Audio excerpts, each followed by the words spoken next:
और वहीं सीमा हैदर को लेकर इस वक्त जबरदस्त सस्पेंस बना हुआ है। जांच एजेंसियों की पूछताछ में अब तक सीमा हैदर के जासूस होने का कोई भी पुख्ता सबूत नहीं मिला है। लेकिन जो बातें सामने आ रही है उनके बाद सीमा हैदर को लेकर और भी सवाल खड़े हो रहे हैं। सीमा आखिर भारत कैसे पहुंची? क्या सीमा ने बॉर्डर से लेकर ग्रेटर नोएडा तक पहुंचने के लिए झूठ भी बोला?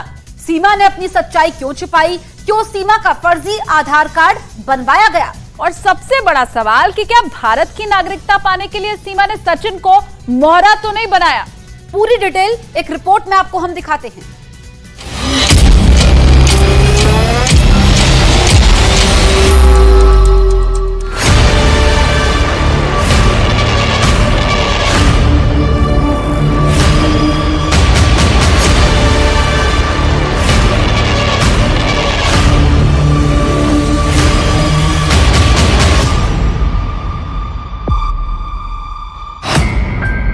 सचिन, सीमा और सस्पेंस।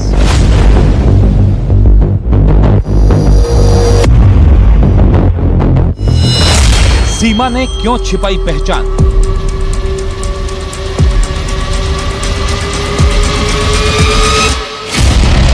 कैसे बना सीमा का फर्जी आधार कार्ड?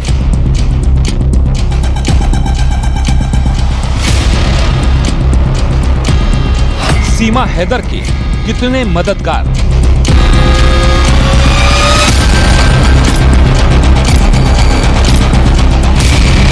क्या है सीमा हैदर का असली मकसद? इस वक्त सीमा हैदर केस पूरी तरह से सस्पेंस बना हुआ है। जांच एजेंसियों को सीमा के जासूस होने का कोई सबूत नहीं मिला, लेकिन सीमा जो थ्योरी बता रही है उसका भी अब तक कोई पुख्ता प्रमाण नहीं है।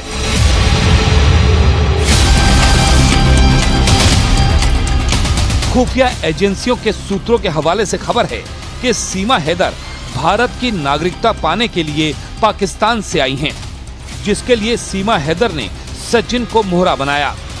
ये शक इसलिए जताया गया क्योंकि सीमा की बच्चों के साथ पाकिस्तान से प्यार के लिए भारत आने वाली थ्योरी जांच एजेंसियों के गले नहीं उतर रही और इसी वजह से खुफिया एजेंसियों की नजर सीमा हैदर से नहीं हट रही है। सूत्रों के मुताबिक खुफिया एजेंसियों को शक है कि सीमा हैदर प्यार की आड़ में उनके प्रेमी बताए जा रहे सचिन मीणा का इस्तेमाल कर रही हैं।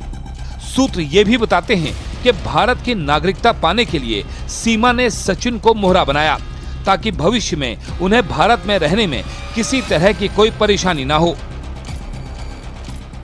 हालांकि पुलिस सूत्रों के मुताबिक कई दिनों की पूछताछ के बाद भी यूपी एटीएस को सीमा के जासूस होने का कोई सबूत नहीं मिला। हालांकि पुलिस सूत्रों के मुताबिक कई दिनों की पूछताछ के बाद भी यूपी एटीएस को सीमा के जासूस होने का कोई सबूत नहीं मिला, लेकिन शक ये जताया जा रहा है कि उन्हें किसी खास मकसद के लिए ट्रेंड करके भारत भेजा गया है। खुफिया एजेंसियां ये भी पता लगा रही हैं कि सीमा का बच्चों के साथ भारत में घुसना किसी बड़ी साजिश का हिस्सा तो नहीं है।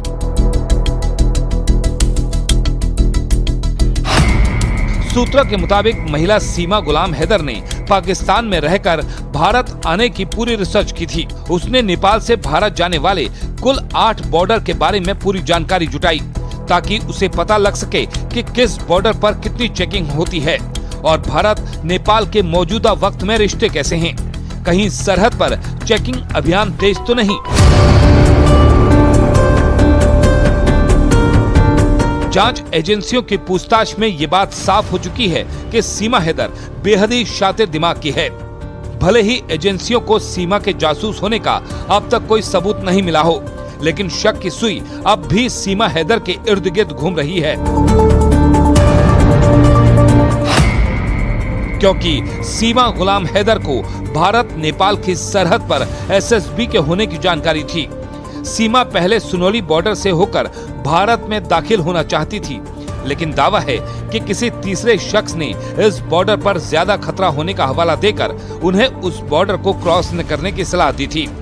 सुनौली और रक्सौल बॉर्डर को लेकर दावा किया जाता है कि वहां सुरक्षा बलों का सख्त पहरा है। ऐसे में सबसे ज्यादा चलने वाले बॉर्डर सिद्धार्थनगर को आखिर में सीमा गुलाम हैदर ने चुना था। एक बॉर्डर ऐसा था जहां से वो आसानी से जा सकती थी और वो था सिद्धार्थनगर बॉर्डर। यानी सिद्धार्थनगर बॉर्डर ऐसा बॉर्डर है जहां पर अमूमन जो चेकिंग होती है सुरक्षा बलों की वो थोड़ा कम होती है और वहां पर से वो आसानी से निकल सकती है। और इसीलिए उसने पोखरा से रक्सौल न जाते हुए सीधा सिद्धार्थनगर को जाने वाली बस को पकड़ा और उस सृष्टि बस सर्विस के मालिक से बात की, जिसने उसे फ़ोन के जरिए ये जानकारी दी कि आप वहाँ से जा सकते हैं और वहाँ पर आपको आइडेंटिटी दिखानी होगी। उसने झूठ भी बोला था, जो नेपाली एजेंसी थी सृष्टि बस सर्विस, उससे ये झूठ बोला गया कि वो भारतीय आइडेंटिटी लेकर चल रही है। और क्योंकि उस बस में, जिस बस की हम बात कर रहे हैं, वो भारत और नेपाल मैत्री बस सर्विस है और वहाँ पर सिर्फ नेपाली नागरिक या फिर भारतीय नागरिकों को ही आवाजाही होती है और उसका फ़ायदा उठाया था यहाँ पर सीमा हैदर ने। नेपाल से भारत आने की सीमा हैदर की प्लानिंग सेट थी, इसलिए वो काठमांडू में रुकने के बजाय पब्लिक ट्रांसपोर्ट से सीधे पोखरा पहुंची।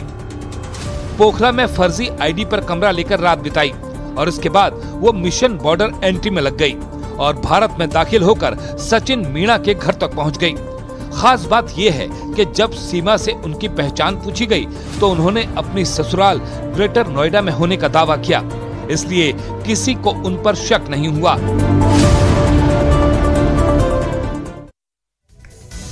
सीमा हैदर ने जिस तरह से भारत में एंट्री की, उससे इतना तो साफ लगता है कि भारत आने के लिए सीमा ने पूरी तैयारी की।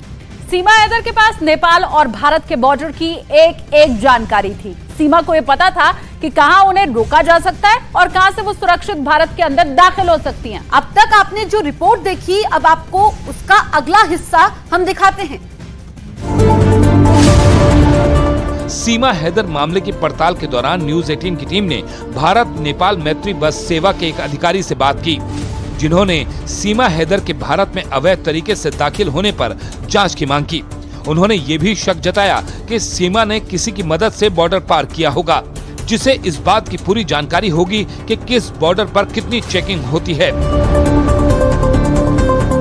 उसको एसएसबी के चेक करने के बाद फिर आगे जाके एप्लीकेशन है, वहाँ उसको पासपोर्ट या उसका वीजा दिखाना पड़ेगा। टीकाराम का दावा है कि यूपी के सिद्धार्थनगर के साका बॉर्डर पर लोगों की चेकिंग कम होती है और इसी का फायदा उठाकर सीमा वहां से भारत में आसानी से दाखिल हो गई। इस बीच सीमा हैदर मामले की जांच के दौरान यूपी एटीएस की टीम ने उत्तर प्रदेश के बुलंदशहर से पवन मीणा और पुष्पेंद्र मीणा नाम के दो भाइयों को हिरासत में ले लिया। जन सेवा केंद्र चलाने वाले इन दोनों भाइयों पर सीमा हैदर का फर्जी आधार कार्ड बनाने का आरोप है। सूत्रों के मुताबिक पुलिस को सीमा के पास से 3 आधार कार्ड मिले थे।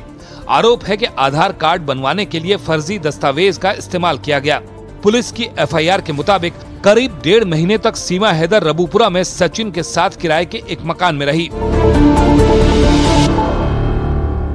सूत्र बताते हैं कि इस दौरान सचिन ने सीमा का फर्जी तरीके से बुलंदशहर के एक जनसेवा केंद्र से आधार कार्ड बनवाया था। सूत्र बताते हैं कि इस दौरान सचिन ने सीमा का फर्जी तरीके से बुलंदशहर में मौजूद एक जनसेवा केंद्र से आधार कार्ड बनवाया था।